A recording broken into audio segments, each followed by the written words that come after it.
Muy bien. Bueno, entonces quería eh, aprovechar entonces para cerrar, si quieren, un poquito todo lo que estuvimos viendo, contarles sobre una eh, aplicación de todos los conceptos que fueron apareciendo en un sistema real, o en realidad para modelar lo que sucede en un sistema biológico particular. Y en este caso vamos a hablar entonces de conducción nerviosa. ¿Está bien? Perfecto. Entonces, eh, obviamente hay gente que ya conoce esto mucho mejor que yo, entonces lo que yo voy a hacer es una presentación muy sintética de algunos conceptos. Si tienen ganas, lo completan, ¿no? Y si no están de acuerdo con lo que digo, me dicen.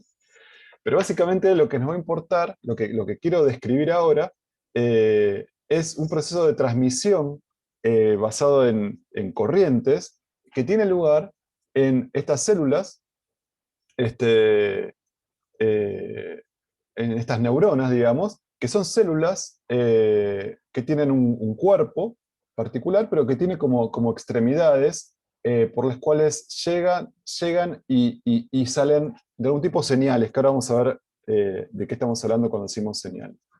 Entonces, tenemos el soma, el cuerpo de la célula, que básicamente recibe impulsos de carácter eléctrico desde algunas terminales, unas dendritas que tienen que ver con señales que reciben desde otras neuronas.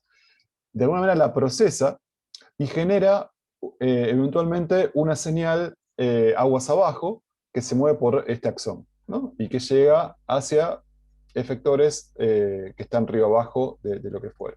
Que pueden ser otras neuronas, pueden ser músculos, pueden ser lo que fuera. Entonces yo ahora lo que me voy a ocupar es en esta parte que está acá. En cómo viaja la señal eléctrica, a lo largo del axón. ¿Está bien? Eso es lo vamos a tratar de modelar. Muy simple, de una manera muy simple. Entonces, perfecto. Entonces, ¿qué son estos axones? ¿No? Bueno, los axones, como yo les decía, son como estos cables por donde se transmite señal eléctrica, tipo pulso, básicamente, pulsos eléctricos, por estas fibras nerviosas, que llamamos axones. Son como cablecitos muy finitos, tienen hasta 20 micrones de diámetro, ¿está bien? Y pueden recorrer distancias apreciables, o sea, van desde el milímetro hasta el metro, ¿está bien? Estos cables de los que estamos hablando. En general no están desnudos, o sea, no están en contacto con el medio, sino que a lo largo de toda su longitud suelen estar recubiertas por unas células que se llaman células de Schwann, que básicamente tienen muy alta composición de mielina. Son como unas vainas de mielina que van recubriendo a estos cables axónicos, ¿no? Que típicamente tienen estas células, estas vainas, tienen una longitud de 1 milímetro. Y bueno, vamos a hablar un poquito más adelante, un poquito más de detalle sobre esto. Eh, Tienen típicamente la longitud de 1 milímetro y no es un continuo, sino que entre dos células de Schwann suele haber un airecito de 1 micrón, ¿está bien? Más o menos. Entonces es casi como si fuera, fíjense que hay 3 órdenes de magnitud entre la longitud del envoltorio y la zona que queda libre, pero la existencia de estos nodos, que se llaman nodos de Ranvier, va a ser muy importante como vamos a ver, para las propiedades de transmisión de la señal eléctrica. Entonces, perfecto. Entonces, vamos a avanzar un poquito. Entonces, yo quiero modelar la transmisión de señales eléctricas a lo largo de este sistema, y entonces lo voy a modelar a lo físico desde un punto de vista, tratando de quedarme con propiedades centrales de lo que quiero modelar, ¿no? Entonces, yo voy a modelar el axón como si fuese un cable que está relleno con un material que tiene que ver con, que voy a llamar el axoplasma, ¿Está bien? Y a lo largo, y ese exoplasma es un medio conductor. ¿Qué significa? Que por ese medio las cargas pueden moverse a distancias macroscópicas. ¿Está bien? Entonces, en ese sentido es un cable, ¿no? Voy a tener cargas, voy a tener iones, que pueden ser positivos como negativos, acá adentro, y libres de moverse a lo largo de toda esta dimensión, esta dirección unidimensional. Entonces, claro, como tengo, si yo pusiera una diferencia de potencial entre los extremos de este tubito, por ejemplo, esas cargas que están libres de moverse se van a empezar a mover. Y voy a pensar que que puedo considerar, es una buena aproximación considerar a que este exoplasma es un material óhmico. Y eso lo que me dice, acuérdense, es una relación entre la intensidad de corriente, o sea, cuánta carga por unidad de tiempo está atravesando un corte del axón por unidad de tiempo. Eso está relacionado con la diferencia de potencial a la que yo estoy sometiendo este cachito de axón, y la vinculación entre ambas cantidades va a tener que ver con una resistividad, con una resistencia. ¿Está bien? Pero todo lo que vimos lo podemos aplicar acá para describir eso, justamente cómo se mueven cargas cuando en el axón, a lo largo del axón, se establece una diferencia de potencial. Entonces, yo voy a tener entonces cargas que se muevan en esta dirección, y eso va a constituir lo que llamamos la intensidad de corriente del axón, ¿no? Ahora, las cargas, por alguna razón, en realidad, algunas de ellas van a poder permear la pared del axón y van a poder salir al exterior. Son cargas que por alguna razón salen al exterior. Y entonces, ya sea por canales que están abiertos o por lo que fuera, voy a tener cargas que en lugar de quedarse por acá adentro, bueno, van hacia el exterior. Entonces, esas cargas por unidad de tiempo, ¿no?, que atraviesan un área particular, me va a constituir, ¿cómo lo describo yo desde el punto de vista físico? Y como una corriente que la voy a llamar corriente de pérdida, ¿no? En el sentido de que van a ser cargas que dejan de estar en el axón y pasan al medio extracelular. Entonces, en el proceso, si yo pongo una diferencia potencial, se van a empezar a mover cargas, dando lugar a una intensidad de corriente en el axón. Algunas cargas van a salir, ¿está bien? Esas cargas van a dar lugar a lo que yo llamo una corriente de pérdida. Y nuevamente, las cargas que van a salir tienen que atravesar esta membrana, por lo tanto, si hay una diferencia potencial entre adentro y afuera, a esta membrana la puedo pensar como si fuese una resistencia que me relaciona la diferencia potencial con adentro y afuera con la intensidad de corriente dada la resistencia de la membrana.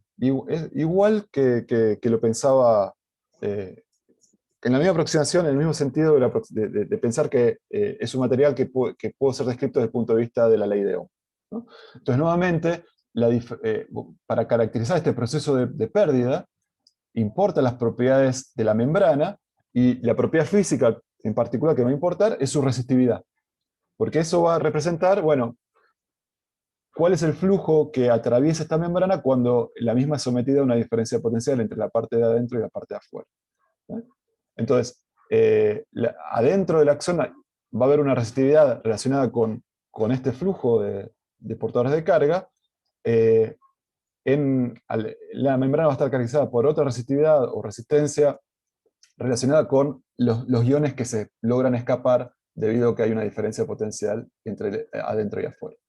Y también, otra cantidad interesante es que algunos van a poder escapar, pero de todas formas, si yo tengo una diferencia potencial entre adentro y afuera, eso va a tener que ver también con un desbalance de carga neta que voy a tener entre adentro y afuera. ¿Está bien? Entonces voy a tener como una sigma por afuera, una sigma neta por afuera, una sigma neta por adentro, por la pared interna de la membrana, separados por una cantidad D. Y en definitiva, esto funciona como un capacitor, ¿no? Tengo como una placa, otra placa, que son un capacitor cilíndrico, pero el cilindro interior está con una carga sigma, el cilindro exterior el cilindro interior con una densidad de carga menos sigma, el de afuera con más sigma, como resultado de que adentro y afuera hay una diferencia de potencial dada. Y el vínculo entre la diferencia de potencial y la carga que se acumula acá nuevamente está dada por la capacidad. Entonces fíjense que aparecen ya los conceptos que habíamos empezado a hablar para caracterizar este sistema biológico desde el punto de vista de qué le sucede a las caras que se empiezan a mover en este sistemita. Y va a haber cantidades como las resistividades o las capacidades que me van a hablar un poco de todo lo que estuvimos viendo, pero que ahora lo vamos a poder aplicar a este sistema biológico en particular. Entonces, a lo largo de un axón, yo tengo el axoplasma, acá tengo iones positivos y negativos, y cuando aparece una diferencia de potencial, ya sea porque hay un exceso de carga positiva en esta zona que hace que el potencial acá sea más grande que acá, por ejemplo, va a empezar a haber un movimiento neto de cargas a lo largo de esto. Algunas caras se van a perder, van a salir por canales o lo que fuera, y entonces voy a tener esta situación. Y además, como quizás el potencial acá adentro no es el mismo que afuera, voy a tener una acumulación neta de cargas negativas acá adentro y positivas acá, relacionadas con esta constante de capacidad C, ¿no? Entonces, más o menos, esas son las cosas que van a ir apareciendo. ¿Estamos de acuerdo? Todavía vamos a hacerlo un poquito más en detalle, pero este va a ser el pantallazo de por qué tiene sentido todo lo que estuvimos haciendo para aplicarlo a una situación bien particular de interés biológico. ¿Por ahora todo bien? Sí, una preguntita. O sea, Sí, esto sería, porque me confundo un poco lo de que se pierdan cargas, sí. y esto sería análogo a lo que vimos antes de que se pierde la energía cinética, ¿no? No, En no, no, forma de no. calor. No, la pérdida de energía cinética tiene que ver Sí. con el hecho de que haya una resistencia acá. ¿Está bien? Cada vez que yo tengo paso de corriente por un material que tiene una resistencia, esa resistencia, viste que había cuando vimos que teníamos la clase pasada, que veíamos un cilindrito y veíamos, bueno, cuando pasa el tiempo todo esto se movió para acá, en un medio de resistencia R, habíamos hecho ahí la cuenta de la energía que se perdía al hacer ese movimiento, y ahí aparecía un I cuadrado por R. Esa es la energía disipada en el movimiento de las caras por un medio que tenga una resistencia distinta de cero, I cuadrado por R. Eso lo tenés acá, a medida que avanzás acá, los iones chocan con las moléculas no cargadas y las agitan un poco y van calentando el líquido acá adentro, pero se mantiene de manera natural, ¿está bien? De manera natural, y eso no significa que salgan del axón. Ahora, esta corriente que es una corriente de pérdida, tiene que ver con iones que atraviesan esta membrana, este material, caracterizado por esta resistividad R de la membrana. Y en este traslado adentro de la membrana va a suceder lo mismo. Son cargas que al moverse van a interactuar con moléculas y material que componen la membrana y le van a ceder su energía cinética. Así que acá también va a haber una disipación asociada con la corriente que atraviesa este material. O sea, siempre que tengo corriente que atraviesa un material óhmico, o sea, un material con una resistencia R, ahí voy a tener disipación. Claro, claro. Es que está tratando de pensar cómo sería esto en un cable y lo de lo que La sale en pérdida, los electrones no pasa en claro, este. en los electrones no. Si las corrientes son bajas, no pasan. Si tienes una corriente enorme, el aire puede empezar a conducir, o puede romper la rigidez dieléctrica del aire, y ahí podés tener como chispazos que son corrientes de fuga, que dejan de circular por el cable y se van para cualquier otro lado. Claro, ok, ok. Bárbaro. Está bien. Bueno, perfecto. Entonces vamos a hablar un poquito de los números, porque si yo quiero modelar esto, quiero ver biológicamente qué número le tengo que dar a las resistencias. Bueno, se hicieron muchos experimentos en fisiología, en neurofisiología, para caracterizar estas cosas.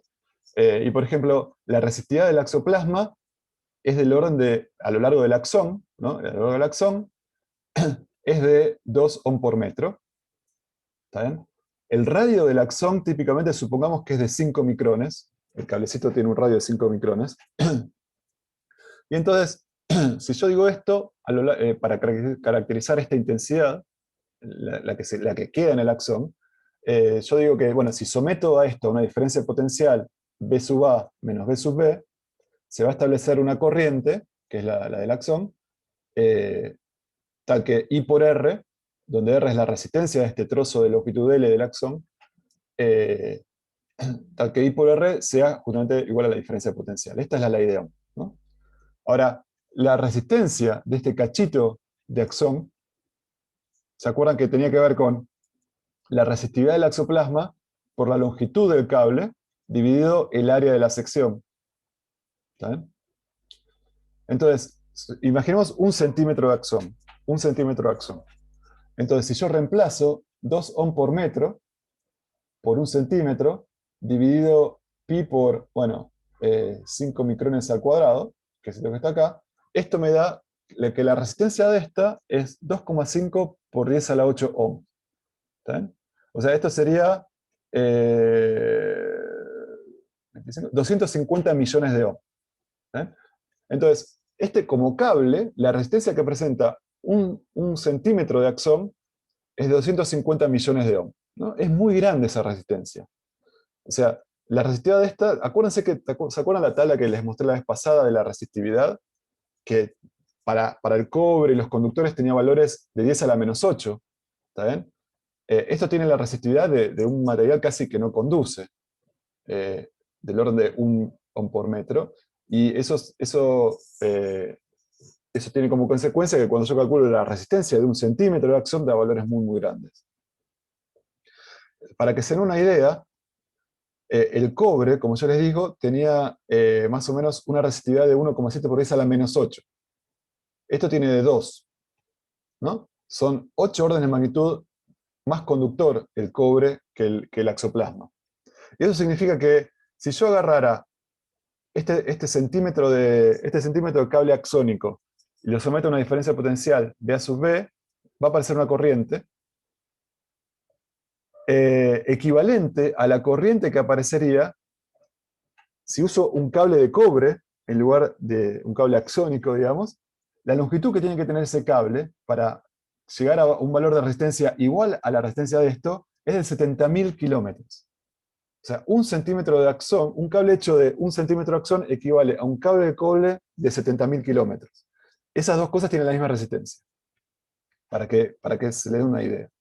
Entonces, al principio puede sonar un poco raro, decir, bueno, la gracia de este sistema natural es que transmite señales, pero cuando voy a ver algunas propiedades veo que en realidad no funciona como habíamos visto, por ejemplo, un cable de cobre, que es un muy buen conductor. Entonces, ¿cómo puede ser que con tan baja conductividad este sistema permita transmitir información? Entonces vamos a ver un poquito cómo funciona eso.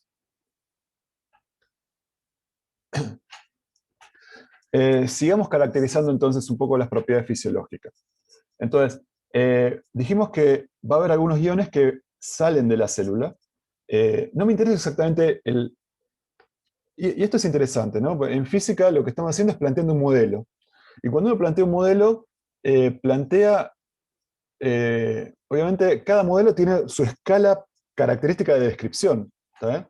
Entonces, en mi modelo, en términos de corrientes y resistencias, no me está importando la razón exacta por la cual los iones que están acá adentro consiguen salir de la membrana. O sea, si son canales, si permean por algún lado, no me interesa. Yo describo esto fenomenológicamente pensando en que, bueno, algunos iones salen de acá, y lo modelo y el parámetro que tiene que ver con esa salida, lo meto en esta resistencia de membrana, ¿no?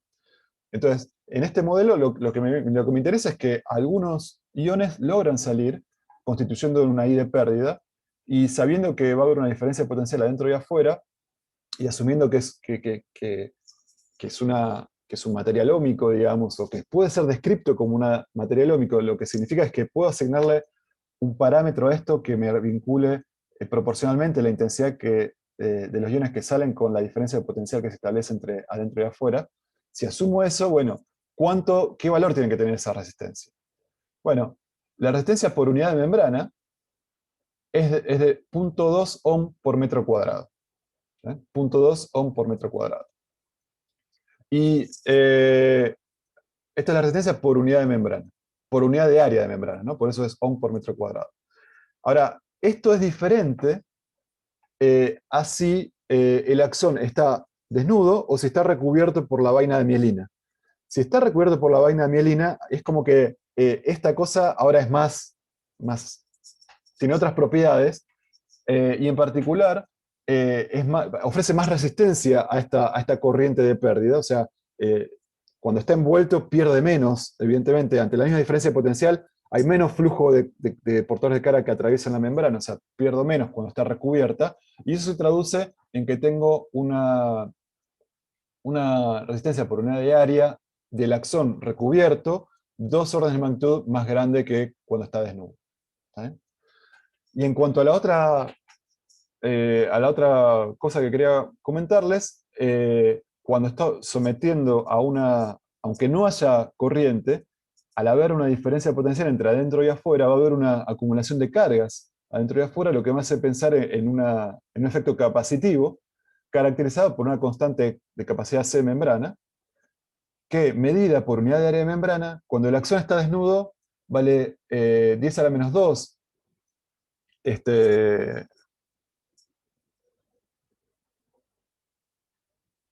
Se me hizo un bloqueo. Bueno, eh, faradios sobre metro cuadrado, ¿no? Y cuando el axón está recubierto por la vaina de mielina, es mucho menor. Es 3 órdenes de magnitud más chica la capacidad por unidad de área de membrana de la situación cuando el axón está cubierto por la vaina de mielina. ¿Qué quiere decir esto? Que ante la misma diferencia de potencial, con la vaina de mielina, eh, por propiedades dieléctricas, ¿no? Ahora tengo como un material adicional entre la parte de adentro y la parte de afuera, ante la misma diferencia de potencial va a haber una acumulación de cargas neta menor a uno y otros lados, ¿no? Porque la constante de capacidad es más grande. Bueno, perfecto. Entonces, esta es una cantidad que me habla sobre... ¿Sí? ¿Alguien quiere hacer una pregunta? Zoe. Sí, perdón, estaba justo copiando y no escuché lo último que dijiste, que ante la misma diferencia Claro, de ¿qué, potencial, sí. qué significa que la capacidad sea más grande? Pensar en un capacitor. Carga es capacidad por voltaje, ¿no? Entonces, ante la misma diferencia de potencial, entre el mismo voltaje, entre las placas, si la constante es más grande, ¿está bien? Es porque la carga va a ser más grande, ¿no? Porque Q es C por V. Entonces, ante la misma diferencia de potencial en una situación de acción desnudo, acá va a haber una carga dada por C por V, que cuando lo calcule con la acción de mielina, esa C va a ser mucho más chiquita, por lo tanto la carga ante la misma diferencia de potencial va a ser más chiquitita. ¿Sí? La carga libre que se acumula, y eso piénsenlo, está muy relacionado con las características dieléctricas de la mielina, que ¿se acuerdan qué pasaba cuando poníamos adentro de un conductor un material dieléctrico? ¿Está bien? Bueno, después piénsenlo y en todo caso lo volvemos a charlar. Pero en la práctica sucede que la capacidad es mucho más chica con el axón recubierto que con el axón desnudo.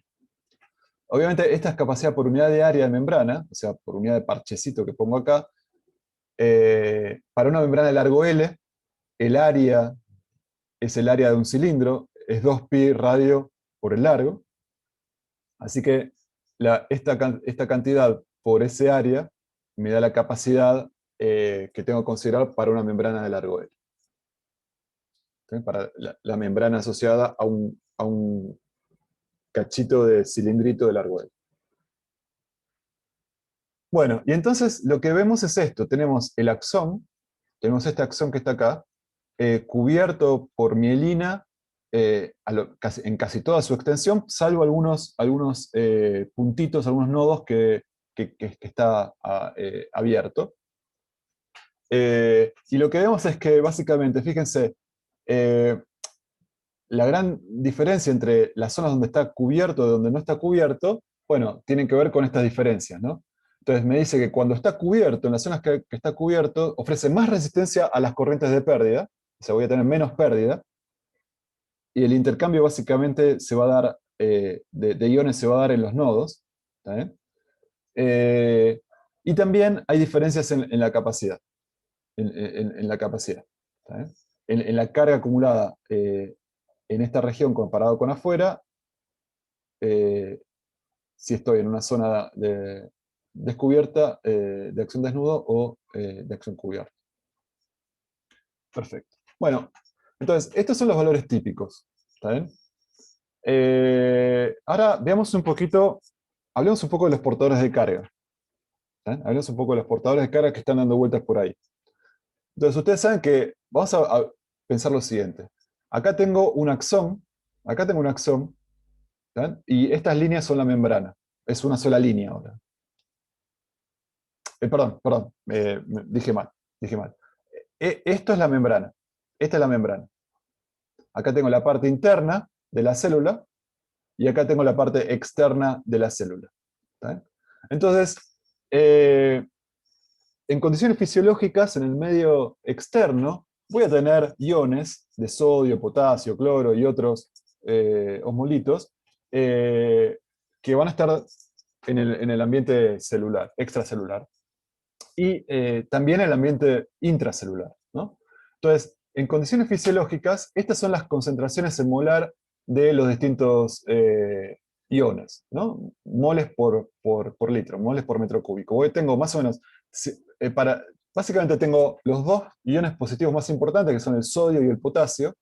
Tengo mucho sodio afuera, un poco de potasio afuera, y también tengo en el medio extracelular, tengo iones de cloro, 120 molar, y otros iones negativos también, un poquito más, ¿no? Esta es la composición de los iones que tengo por afuera. Adentro de una célula tengo, fíjense, tengo un poco de sodio, pero la mayor parte es potasio, en condiciones de reposo, ¿no? Estamos hablando.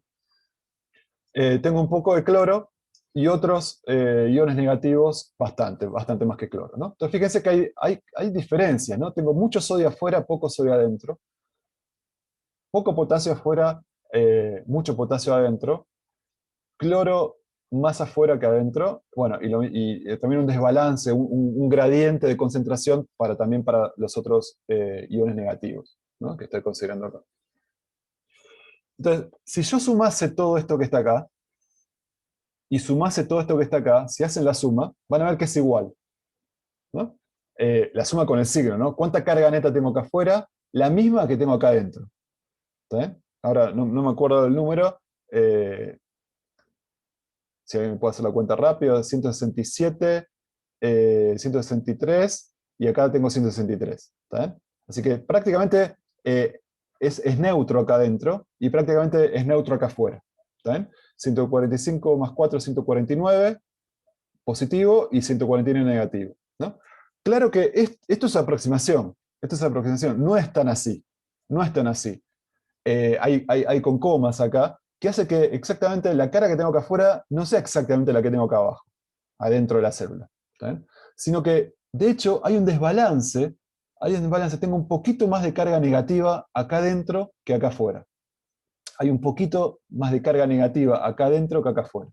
¿Se entiende? Entonces, ese desbalance entre la carga interior y exterior hace una diferencia de potencial residual entre la parte interna de la membrana y la parte externa de la membrana de menos 70 milivolts, menos 90 milivolts. No es muy grande, es del orden de los milivolts.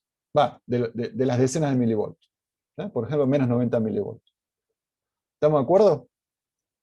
Entonces, a ambos lados de la membrana hay acumulación de carga, no mucha, que hace que aparezca una diferencia potencial entre el interior y el exterior de alrededor de menos 50 milivolts, menos por ahí. ¿Está bien? Fíjense que no es mucha la diferencia potencial por lo siguiente. Si yo pusiera la carga, perdón, la constante de capacidad que les dije antes para la membrana, ¿está bien? Con una diferencia potencial del orden de menos 90 milivolts, más o menos esto da del orden de 1 por 10 a la menos 5. 1 en 100.000. Quiere decir que la carga, el exceso de carga en esta membrana de un lado con respecto al otro, es de orden de esto, 1 en 100.000. Es 1 en 100.000 el número de iones negativos de la célula, ¿está bien? Entonces, realmente es un exceso de carga muy chico asociado a esta diferencia de potencial. ¿Está bien? Pero existe, pero existe. Perfecto. Bueno, esto es en condiciones fisiológicas, el axón está ahí. Ahora, ¿estamos bien por ahora?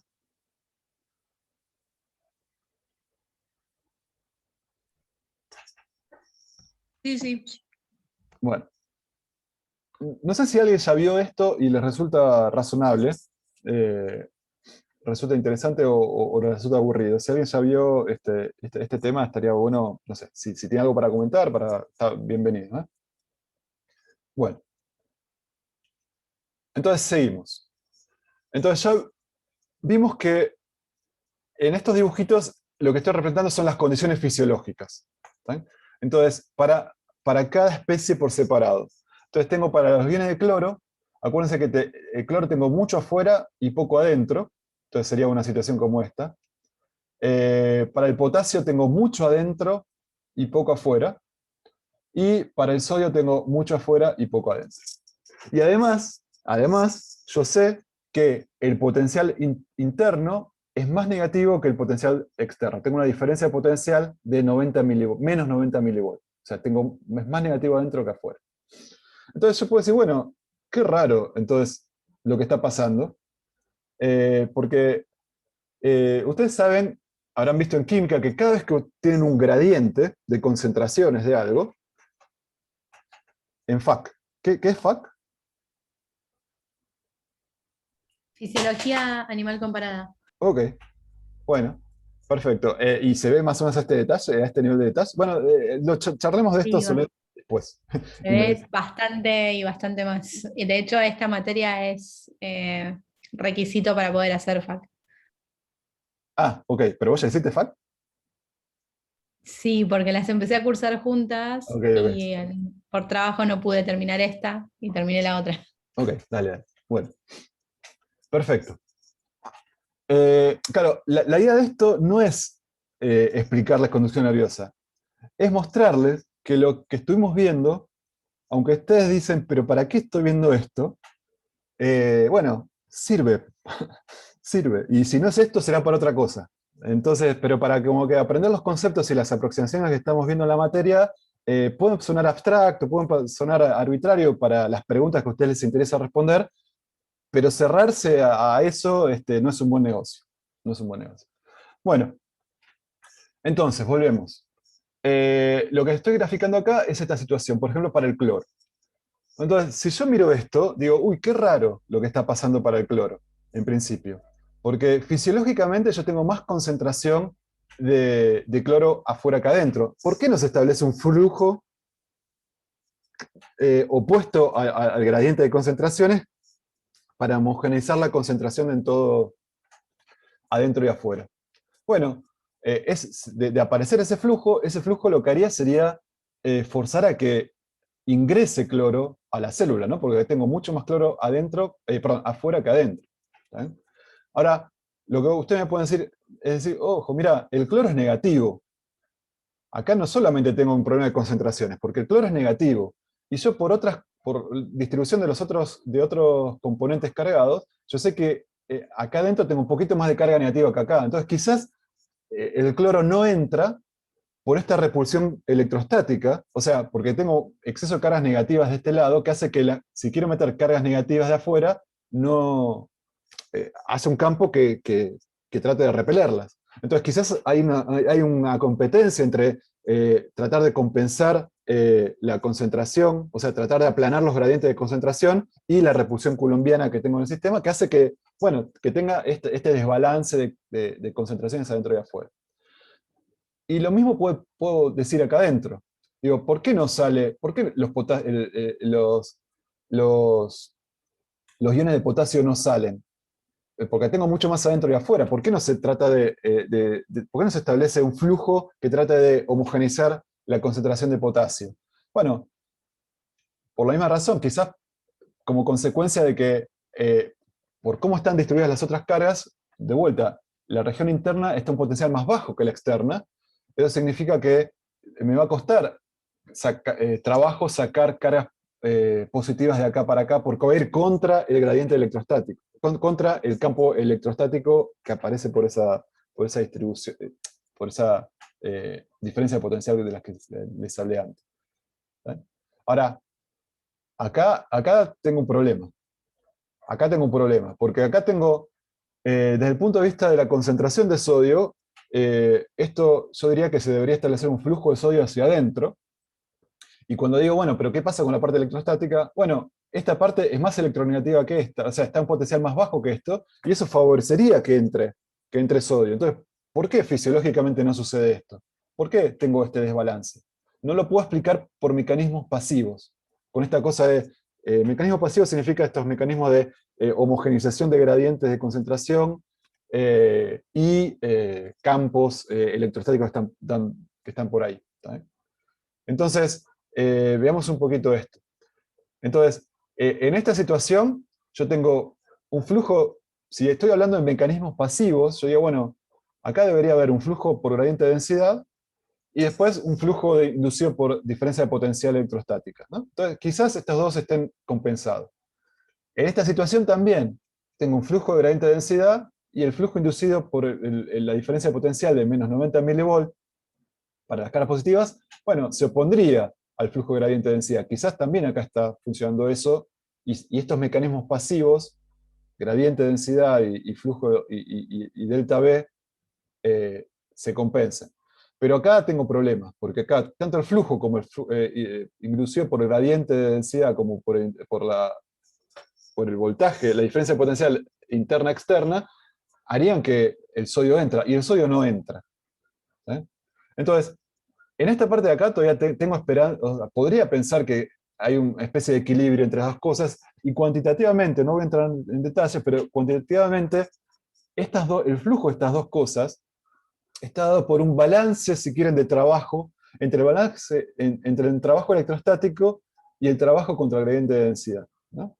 El trabajo electrostático tiene la pinta de, si yo quiero poner una carga y llevarla desde este punto a este punto contra un campo eléctrico externo, ¿está bien? Fíjense que el campo eléctrico apunta en esta dirección, la que estoy moviendo acá, tengo una carga negativa que la quiero poner de acá y poner acá. Bueno, el trabajo asociado para hacer eso, como lo vimos muchas veces, tiene que ver con la diferencia de potencial por la carga que estoy tratando de meter. Bueno, según lo que dice la ecuación de Nernst, si están balanceadas las dos cosas, esto tiene que ser igual a esta cantidad que está acá, que no voy a entrar en detalle, pero tiene que ver con un trabajo asociado. T es la temperatura, K es la constante de Boltzmann, y N es la densidad del portador de carga out e in, o sea, la de afuera y la de adentro. O sea, siempre que no sean iguales, siempre que si son iguales, esto es cero, ¿está bien? Pero si no son iguales, va a haber un trabajo, una energía asociada a mover una carga desde una. O sea, si yo quiero esto y quiero mover esta carga, una carga negativa, desde una región una carga, digamos, de una región de baja densidad a una región de alta densidad, tendría que hacer una especie de trabajo, tendría que invertir una energía relacionada, cuantificada de esta forma. ¿Está?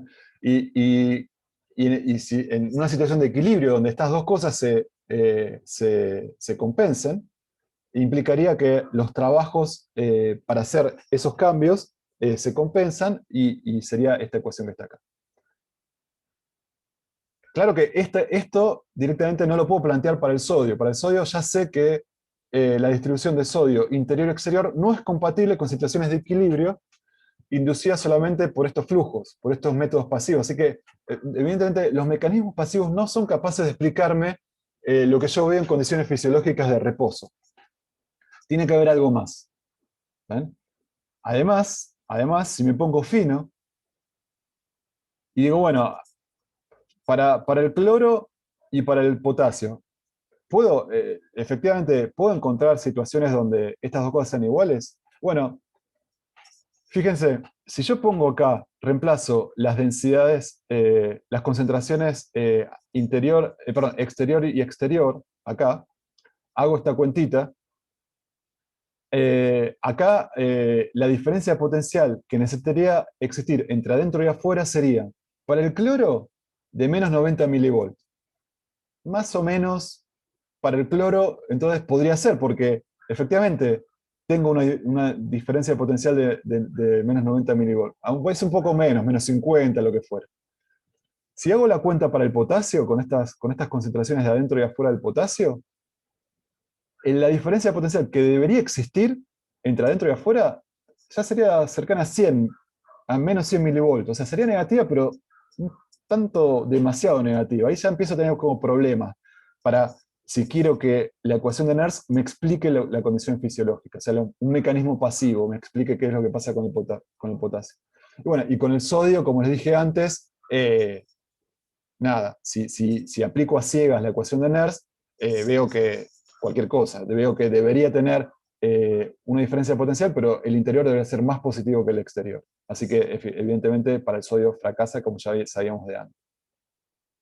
Entonces, el mecanismo pasivo, sobre todo por lo que pasa con el potasio y sobre todo con el sodio, no alcanza para explicar las concentraciones observadas para sodio y potasio. Y eso implica que tiene que haber algo más en lo que sucede con respecto a los flujos de portadores de carga, y eso tiene que ver con el rol de lo que se conoce como bombas de sodio-potasio. Estas bombas de sodio-potasio, ¿qué son? A ver si tengo acá abajo. Acá. Las bombas de sodio-potasio son proteínas que están en la membrana justamente, que permiten el intercambio de sodio y de potasio entre afuera y adentro en contra del gradiente de concentraciones.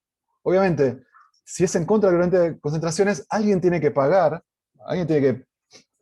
la cuenta de luz, digamos, alguien tiene que pagar por esa energía que tengo que invertir yo para ir contra el gradiente de concentraciones, y eso sucede dentro de la célula porque consume esta molécula para traspasar un potasio desde afuera hacia adentro. Fíjense que afuera tengo una concentración molar de 4, adentro tengo mucho más, pero si yo quisiera de todas formas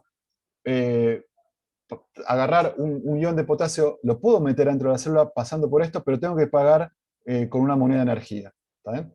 Con una molécula de ATP, un trifosfato que lo voy a convertir en disfosfato, y ese es el costo energético que tengo que pagar yo para poder ir contra el gradiente de concentración. Y lo mismo con el sodio. Yo puedo sacar sodio de adentro y ponerlo afuera, pagando energéticamente, o sea, consumiendo un ATP.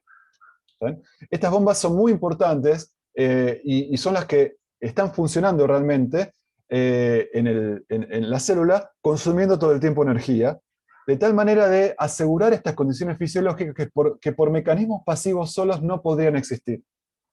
¿Ven? Entonces estas condiciones existen porque todo el tiempo estas bombas están funcionando. ¿Ven? Están funcionando, y el resultado es esta distribución que yo veo en el estado fisiológico de reposo. ¿Vamos bien por ahora? Sí, sí. Bueno, perfecto. Entonces, ahora empecemos a modelar. Empezamos a modelar el proceso de movimiento de cargas a lo largo del axón. Entonces, vamos primero a pensar en estímulos eléctricos chiquitos, débiles. ¿Está bien?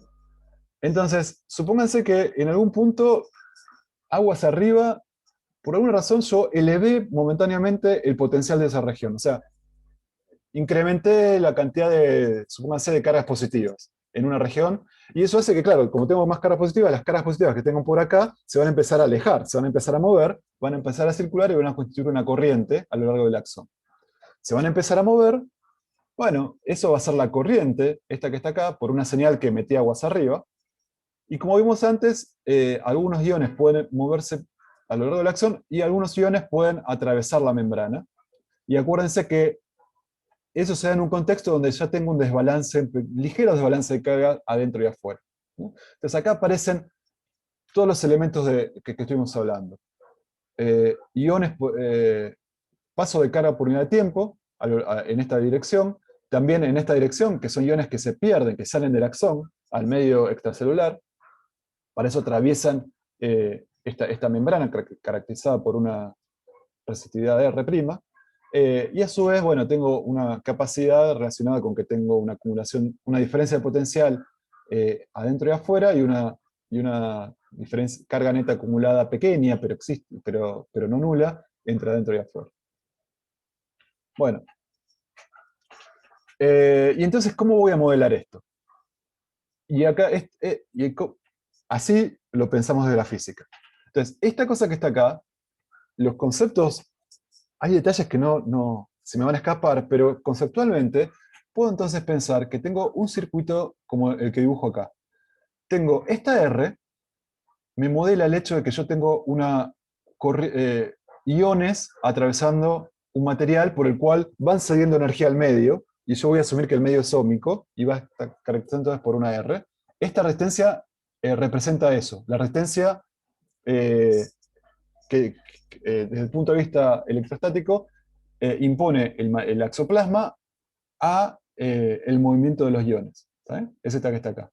Después, esta R' representa la corriente de fuga, la corriente de pérdida, ¿no? Esta R', parte de la intensidad va a seguir, pero a medida que avanza, parte se va a perder, y esa va a pasar por la membrana hacia afuera. ¿Saben? Y entonces va a haber una resistencia R' por este lado, y en toda esta región voy a tener un efecto capacitivo, porque voy a tener un exceso de carga acumulado de este lado, comparado con el negativo, comparado con lo que tengo acá positivo de este lado. Y entonces todo esto va a estar representado por este capacitor, donde tengo un exceso de carga negativa y un exceso de carga positiva. ¿Está bien? Fíjense que en nuestro lenguaje yo tengo una serie, tres elementos, dos resistencias y un capacitor. Tengo la resistencia del capacitor puestos en paralelo, porque la caída de tensión es la misma entre los bornes de la resistencia de R' y el capacitor C, y ese paralelo está en serie con esta otra resistencia. ¿Se entiende? ¿Les parece razonable este modelo?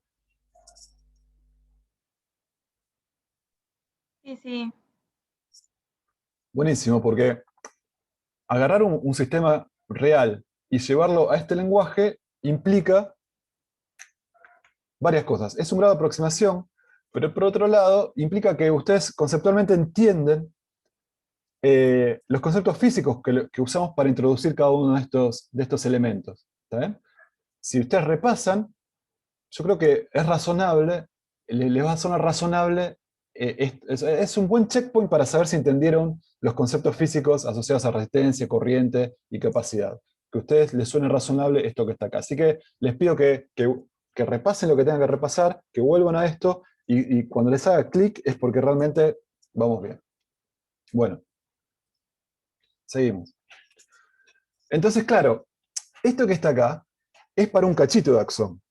Ahora yo no tengo 1 centímetro de axón, yo puedo tener hasta 1 metro. Entonces, lo que puedo pensar es que después de esto, bueno, tengo más axón, y más axón, y más axón. Entonces, este ladrillito, este building block, se va a repetir muchas veces, a medida que voy considerando longitudes más grandes de cable, digamos. Y entonces lo que tengo es un poco de axón, otro poco de axón, otro poco de axón, etcétera, etcétera. ¿Está bien? Entonces, a lo largo del axón, yo voy a tener estos n modulitos que me van a servir para modelar cómo es la transmisión a lo largo de un axón de una longitud dada apreciable, digamos. ¿Está bien? Entonces, ¿está bien con esto?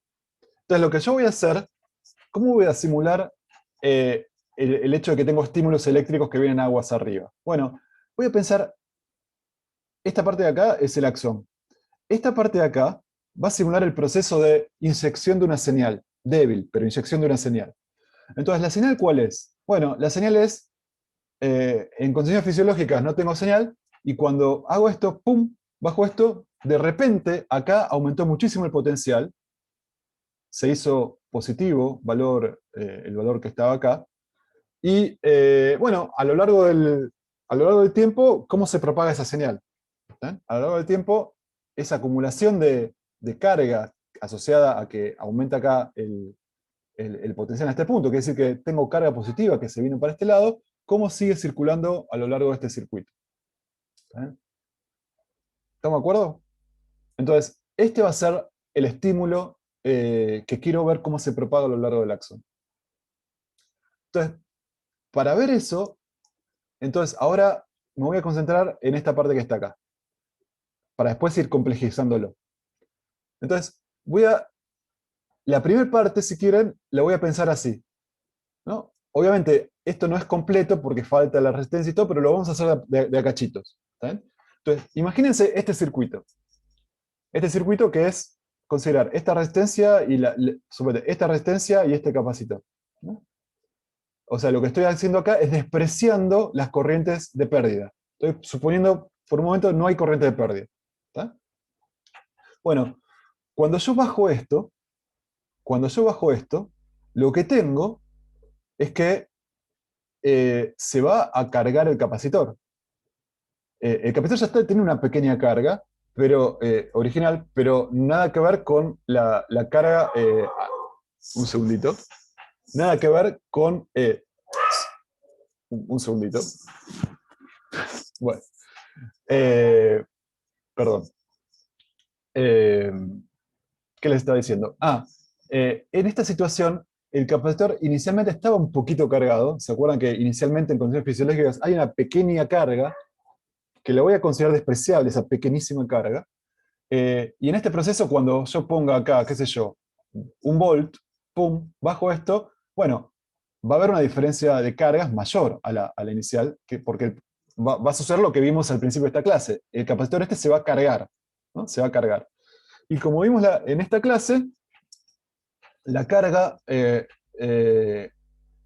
un proceso exponencial, ¿no? La carga aumenta exponencialmente, empieza con carga igual a 0 o cercano de 0, y asintóticamente va a tender a una situación donde la diferencia de potencial esta sea igual a la diferencia de potencial inicial que inyecté en este punto que está acá. ¿Está bien?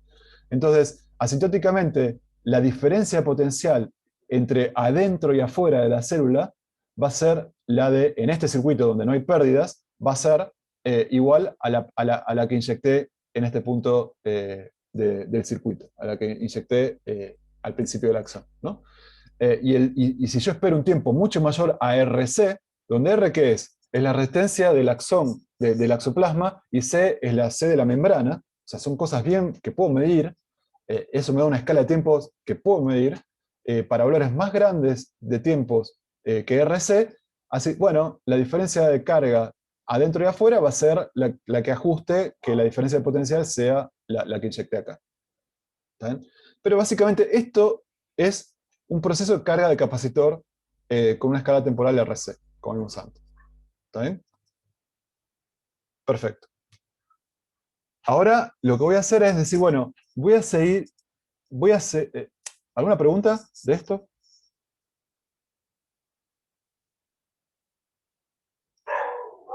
Yo tengo una duda, pero no sé si es más bien biológica, en Dale, realidad, dale. entonces no sé. Pero lo que sería la pila en el axón, o sea, el estímulo Sí, que causa que haya corriente, sí. ¿qué sería Sería, por ejemplo, que en una región del axón, al principio se acumulen de repente muchísimas iones positivos. Ah, claro, está Entonces, bien. como se acumulan muchísimos iones positivos, ¿qué pasa con el potencial en esa región? Bueno, se hace muy positivo.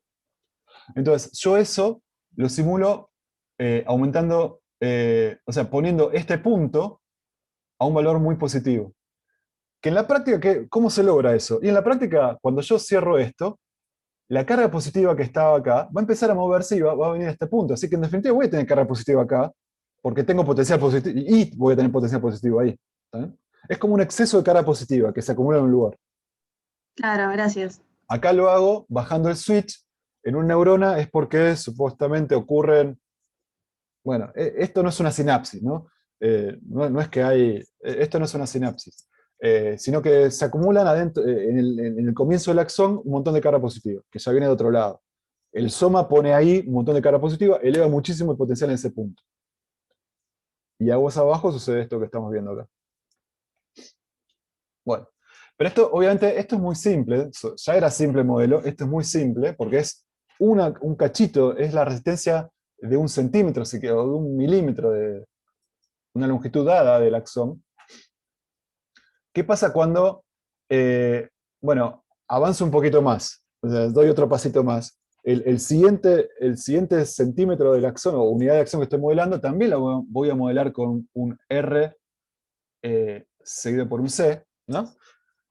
Estamos de acuerdo que esto sería como un axón del doble de longitud del axón de arriba, donde estoy, de todas formas, estoy despreciando las corrientes de pérdida. Fíjense que no estoy poniendo R'. ¿Está bien? ¿Está bien? Bueno, entonces, este proceso no lo vamos a resolver matemáticamente. Sabemos que si tengo unos solos, es como la física que sucede acá es que se va a cargar este capacitor. Si tengo dos, fíjense, voy a tener corriente que atraviesa esta parte que está acá, parte viene por esta rama y parte viene por esta otra rama. En ambos casos, el resultado neto es que se van a cargar los dos capacitores. ¿Ven? Se van a cargar los dos capacitores. Ahora, si yo hago, fíjense que la corriente que viene acá carga este capacitor con una constante de tiempo RC, ¿sí? Y la carga de este otro capacitor también va a ocurrir, asintóticamente este proceso va a ocurrir hasta que, como estos dos capacitores estén en paralelo, en el asintótico los dos van a tener la misma diferencia de potencial que la que puse acá, que en la batería. ¿Está bien? Entonces los dos van a tender a esto. Pero fíjense la constante de tiempo del segundo capacitor. La corriente para llegar al segundo capacitor tiene que atravesar dos veces, o sea, tiene que hacer dos resistencias, R1 y R2. ¿Está bien? Entonces, la constante de tiempo de este proceso no va a ser RC, sino que va a ser 2RC. ¿Se entiende? Porque la corriente para cargar el segundo capacitor tiene que atravesar dos resistencias en serie, o sea, que es equivalente a que atraviese una sola resistencia de valor 2R. En definitiva, la escala temporal de la carga del segundo capacitor va a ser más grande que la escala temporal del primer capacitor. ¿Sí? Entonces va a tardar más en cargarse. Va a tardar más en cargarse. Va a haber un delay que va a hacer que el proceso de carga sea un poco más lento. ¿Sí? Ese es el efecto de lo que sucede aguas abajo, sin pérdidas. Si tuviera otro tramito del axón modelado de la misma manera, sin pérdidas, un tercero que está acá, bueno, tardaría más todavía, llegaría al mismo valor, porque todos están en paralelo, llegaría al mismo valor, pero tardaría más porque tendría que atravesar más resistencias, y por lo tanto la constante de tiempo RC sería más grande para el tercer capacitor, y así sucesivamente. Entonces, la señal llega hasta este punto, ¿a qué yo llamo señal? Al valor del potencial, cuando el potencial acá llega a un valor grande. Entonces, llego al mismo valor que acá, pero tengo que esperar un poquito más. Tarda un poquito más en llegar hasta este punto. Bueno, ahora, ¿qué pasa cuando empiezo a considerar las corrientes de pérdida? Cuando pongo las corrientes de pérdida, no toda la corriente funciona como corriente que induce un exceso de carga, un desbalance de carga entre adentro y afuera, sino que parte de los iones logran salir y entonces no quedan adentro de la célula acumulándose en un lado o en otro, no con un signo u otro. Entonces, esto es lo que hace el rol que juega este R'. Y entonces, si ahora yo sigo viendo, bueno, pero ¿qué señal llega acá? ¿Qué señal llega acá? O sea, ¿cuál es el... Y preguntarse qué señal llega acá es preguntarse cuál es el potencial en este punto, en función del tiempo, ¿no? Porque estoy diciendo que la señal tiene que ver con cuántos iones positivos están acá, o sea, qué potencial positivo, por ejemplo, tengo en este punto. Bueno, ¿Qué potencial positivo tengo en este punto? Me habla de la señal que tengo en este punto del axón, a lo largo del circuito, en este punto. Bueno, ahora, fíjense que el capacitor este no está en paralelo con la pila,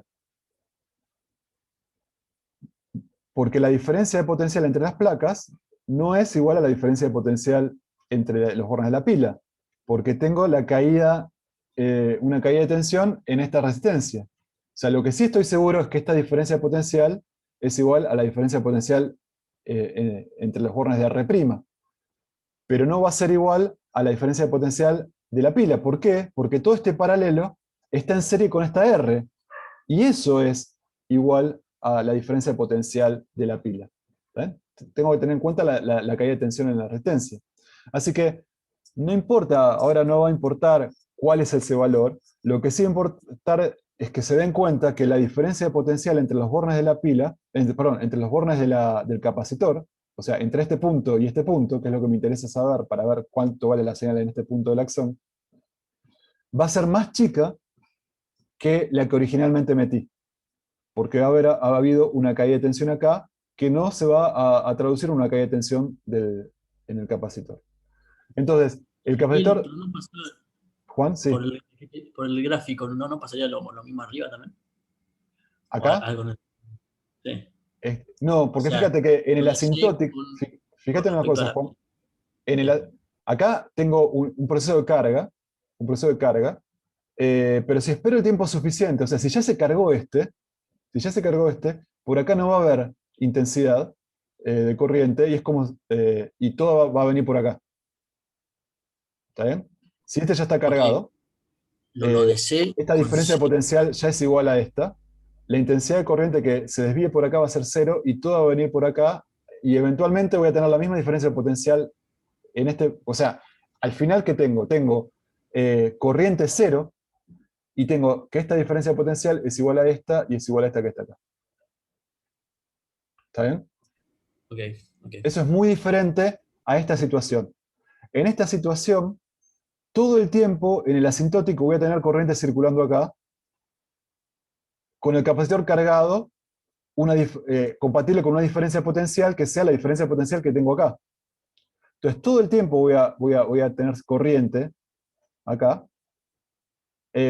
circulando, y el capacitor se va a cargar con una carga entre las placas compatible con una diferencia potencial entre las placas BA menos BB.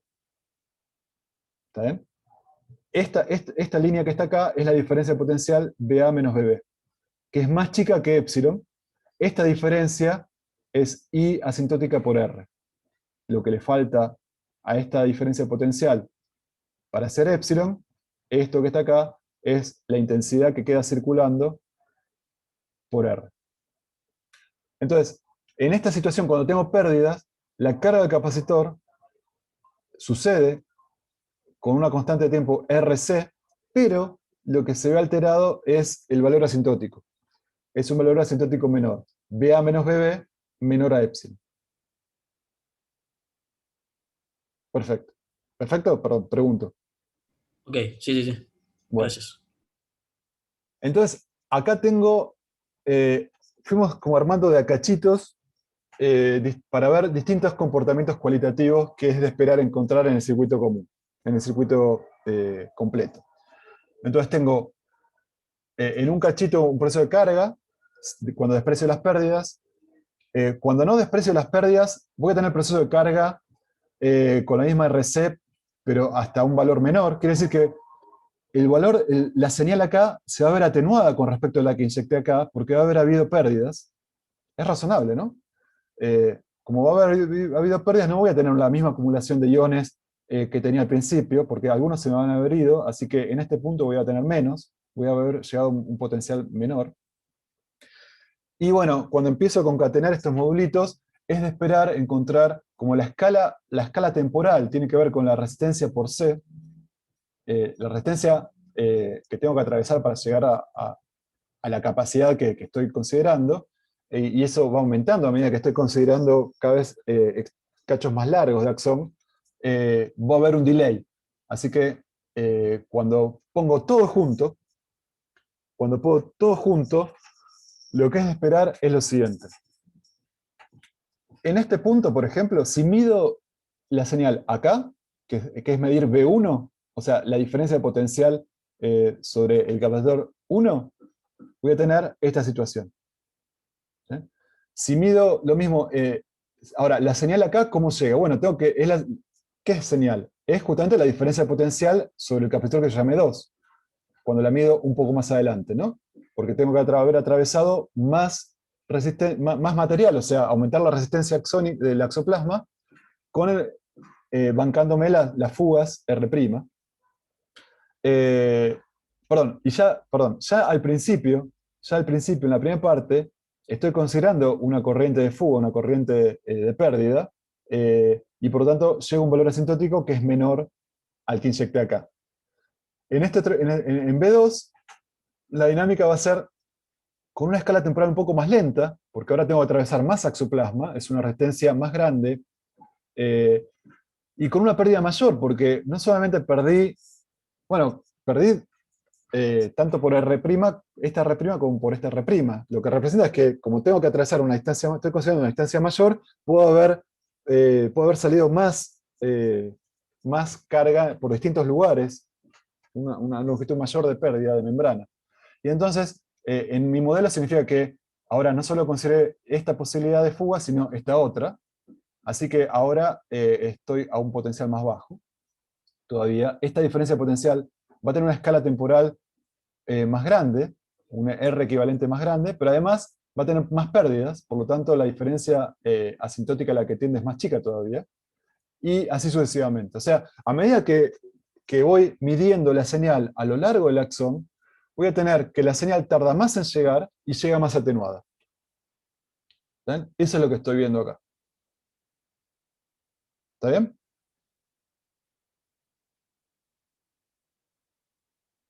Entonces, estos estímulos débiles se propagan relativamente lento y paulatinamente se hacen más débiles a medida que voy midiendo la caída de tensión a lo largo de distintas posiciones de la membrana modelada por distintos capacitores acá.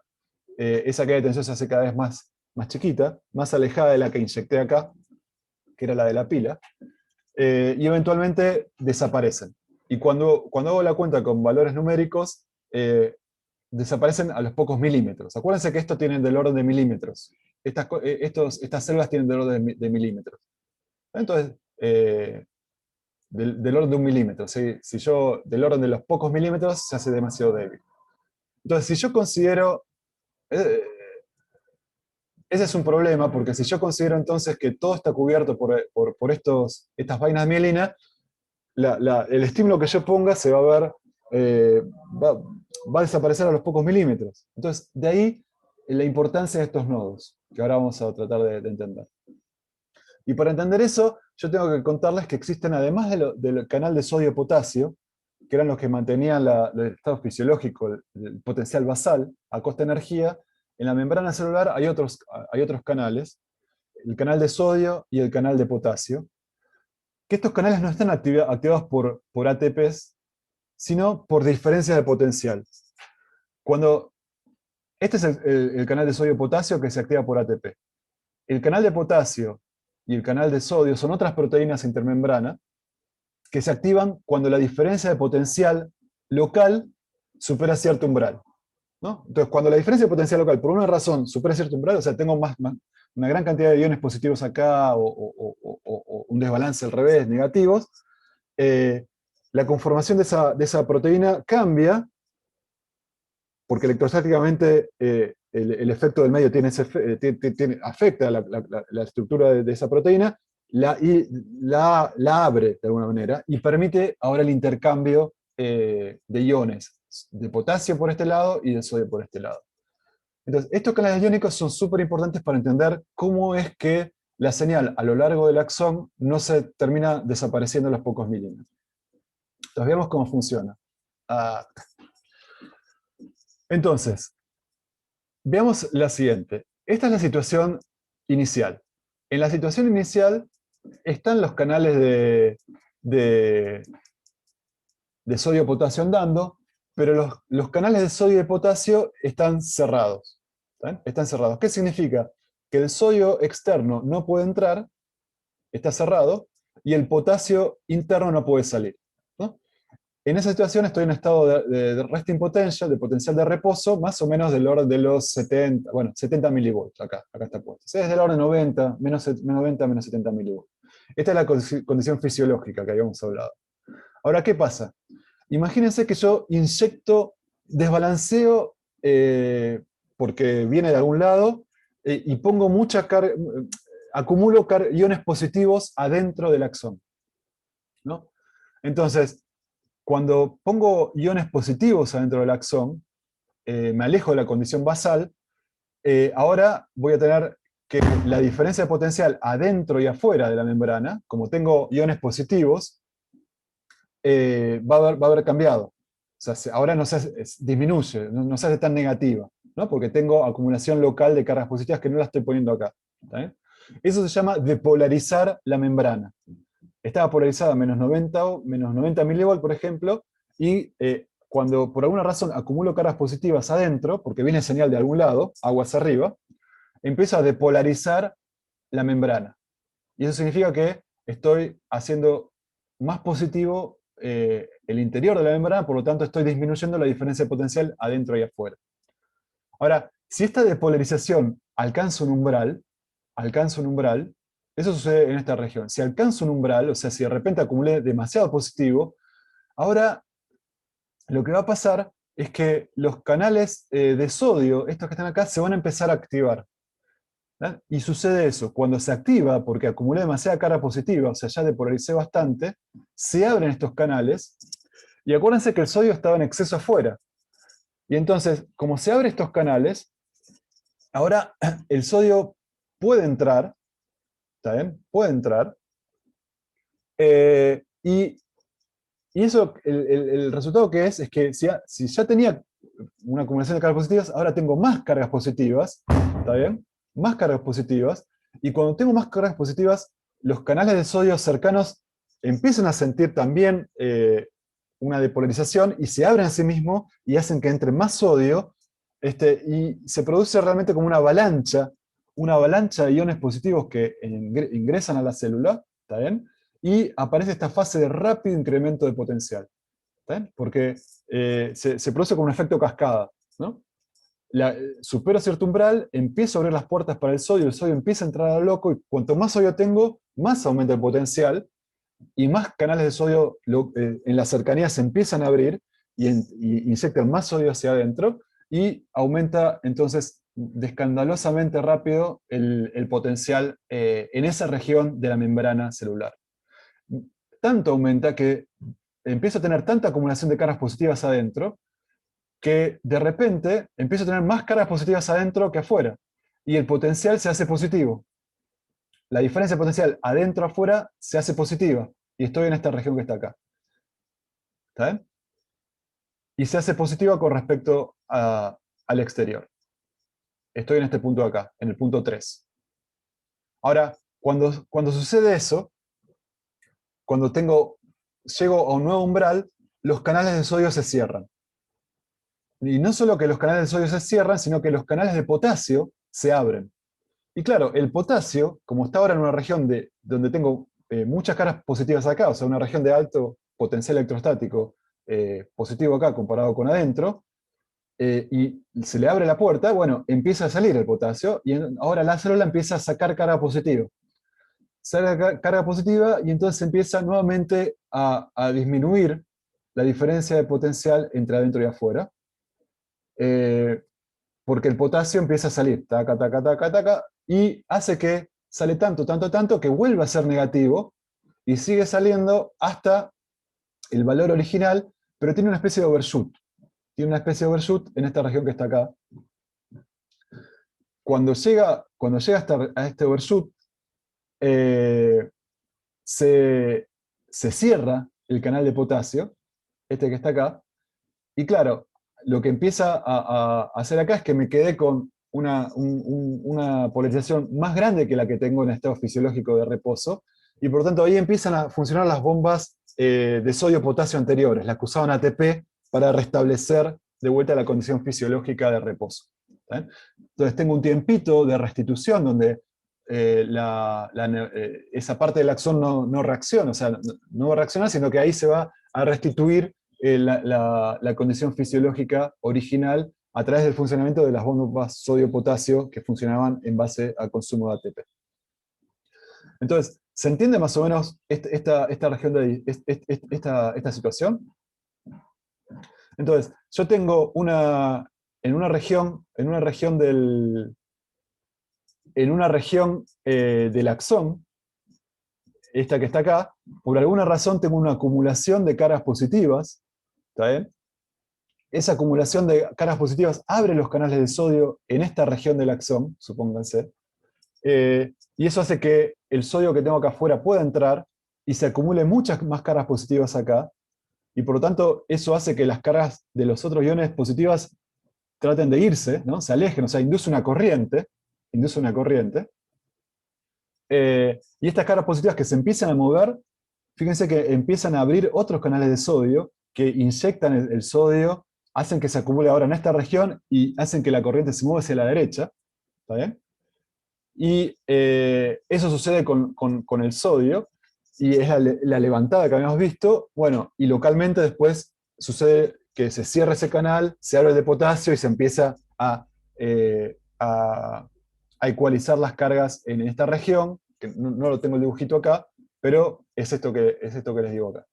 Es esto que les digo acá. Entonces, localmente, a lo largo del axón si tengo la concentración de cargas positivas suficientes, con esta abertura de estos canales de sodio y de potasio, que funcionan, que se abren de vuelta cuando los voltajes se abren por voltaje, tengo estos fenómenos de potenciales de acción que se conoce, donde tengo una entrada abrupta de iones y una salida abrupta de iones que hacen que el potencial de membrana suba y baje en una escala de tiempo muy, muy corta, formando estos spikes, estos potenciales de acción muy bien definidos. ¿Está bien? Entonces, ¿qué es lo que sucede?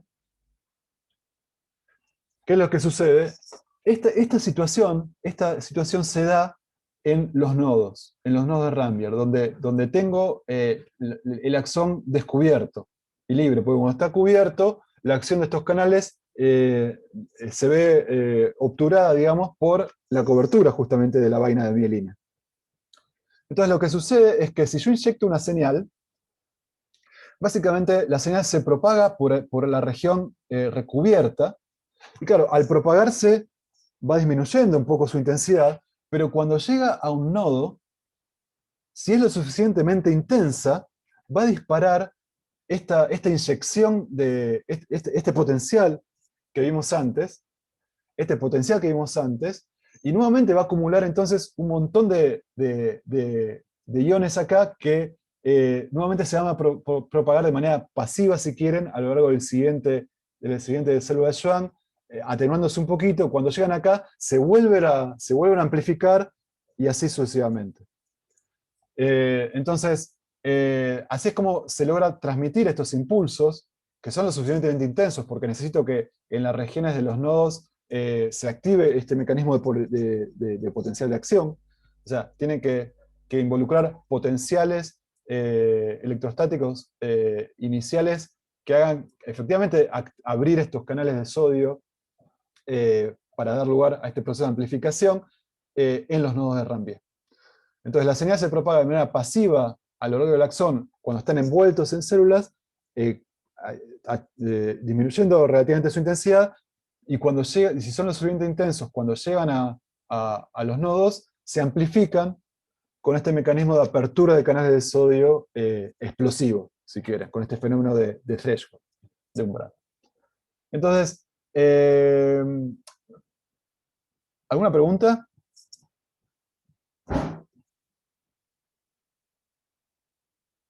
Lo único que perdón, alguien habló. Bueno, lo único que me genera duda es la causa primera de que se haga este estímulo, o sea, es esa acumulación de cargas positivas Claro. Que se daría en cada nódulo, porque sí. Porque si no, o sea, cuando yo hablo de inyectar, a ver, vamos a hacerlo acá. Vamos a ver acá. Suponte que no estuviera esto. ¿no? Si no estuviese esto, yo tendría el axón sin señal. ¿Qué significa? Que acá tengo potencial 0, potencial 0, potencial 0. O sea, potencial a lo largo de esta parte, todo 0. Ahora, yo voy a modelar que desde acá, quiero modelar la transmisión de una señal, por ejemplo, desde este punto hasta este punto. Entonces, ¿cómo modelo eso? Bueno, digo, bueno, de alguna manera, acá se acumuló carga, o sea, esta zona tiene más potencial que y veo cuál es el proceso que se genera en ese caso, ¿no? Y como tengo más potencial acá, o sea, acumulación de carga positiva acá, bueno, lo que va a pasar es que va a haber un flujo de carga positiva que se trate que se establezca, ¿no? Y eso significa que va a haber una densidad de carga, una intensidad de corriente que va a venir por este lado, que va a empezar a atravesar esta línea de resistencias, ¿no? Y al hacerlo, va a aumentar el potencial en este punto, en este punto, en este punto. Que aumentar el potencial, ¿qué significa? Es que por acá pasó la señal, en definitiva, codificada en la concentración de portadores de carga, y acá tengo entonces un nivel de portadores de carga, acá tengo otro, acá tengo otro, acá tengo otro, que vimos que tenía que ver con estas propiedades que vimos acá, ¿no?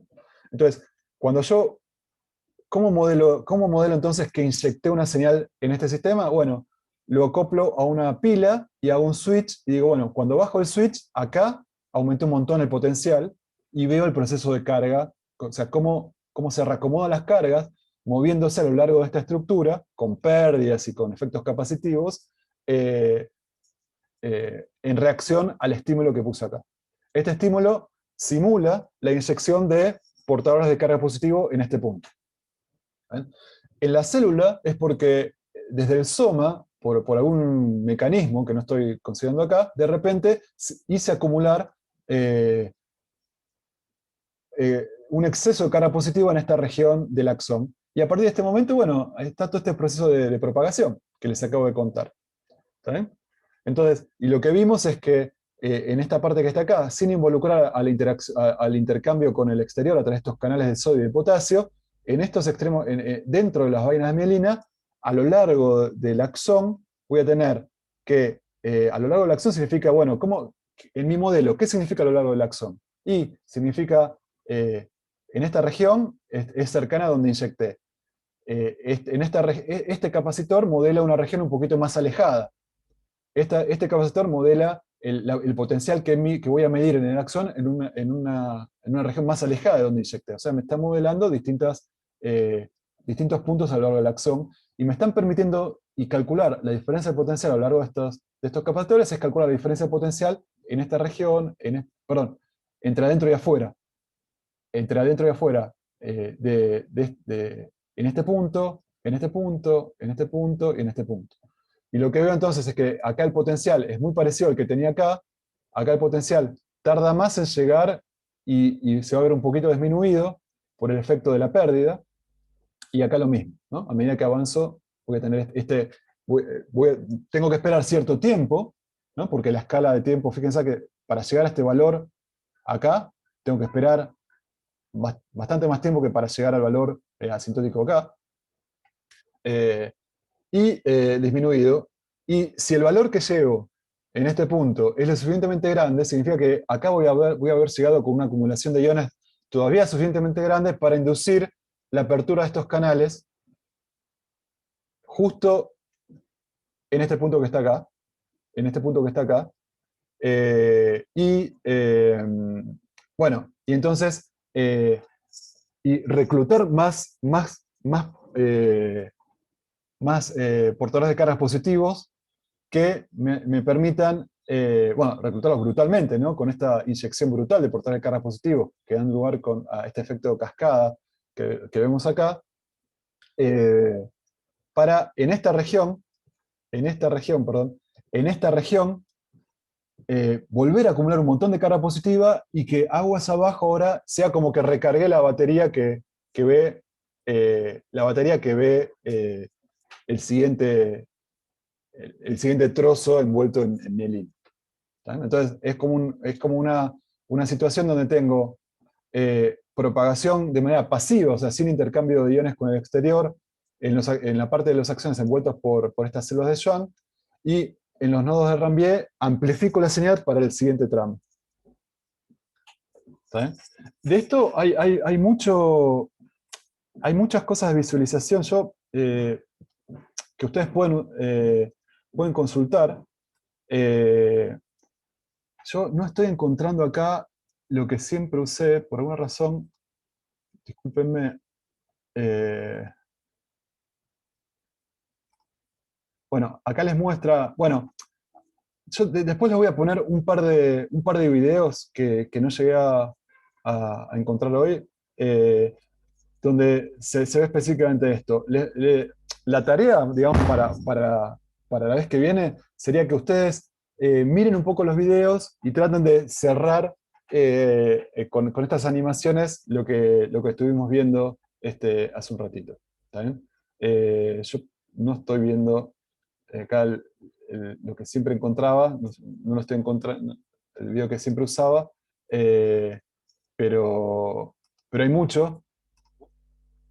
A ver, déjame ver. No, esto tampoco es. Quizás este.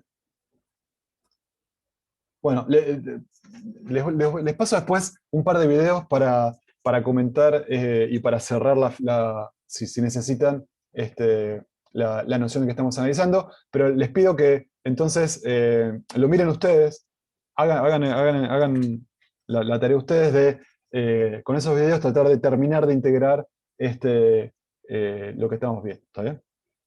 Lo que les acabo de presentar. Bueno.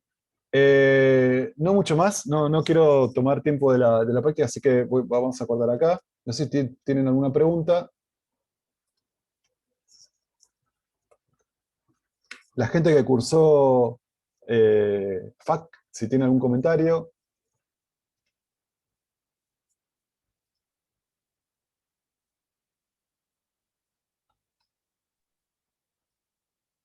¿No?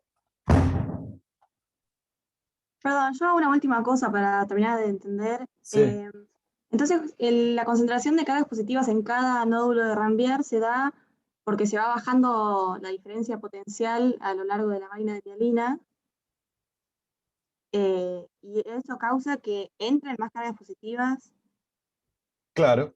porque fue bajando el módulo esa diferencia potencial. Mira, te muestro acá.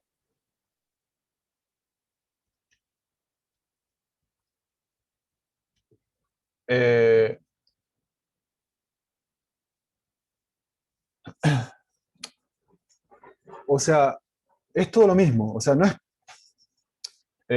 O sea, el hecho de que vamos a ver, en la parte 2, por ejemplo, en la parte 2 es una parte donde se empiezan a activar, abrir los canales de sodio y el sodio empieza a entrar. Se activa porque hubo una señal, eh, una acumulación que venía de aguas arriba, de cargas positivas, y eso hace que el canal se abra. Y cuando se abre, empiezan a entrar un montón de iones de sodio y empieza a aumentar muchísimo, todavía más, la concentración de cargas positivas. Y se abre una especie de efecto de cascada, porque ahora tengo más cargas positivas, más canales de sodio se van a abrir, van a dejar entrar más iones de sodio. ¿Saben? Y eso hace que en esta parte 3 es la parte explosiva donde se empiezan a abrir todos los canales de sodio y provocando que el sodio entre a la pavota dentro de la célula, aumentando un montón su potencial interno, su potencial electrostático, ¿no? Porque potencial tiene que ver con, que tengo, el valor de potencial tiene que ver con la carga neta que tengo en esa región. Si empiezo a tener mucha carga positiva adentro, bueno, el valor de potencial electrostático en esa región va a aumentar muchísimo. Y esta es la subida acá que refleja la entrada de los iones de sodio en este proceso explosivo. ¿Está bien? Así que las dos cosas están ligadas.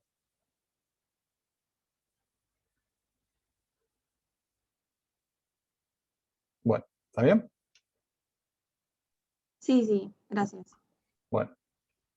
Bueno, entonces ahora sí los dejo con los chicos de la práctica.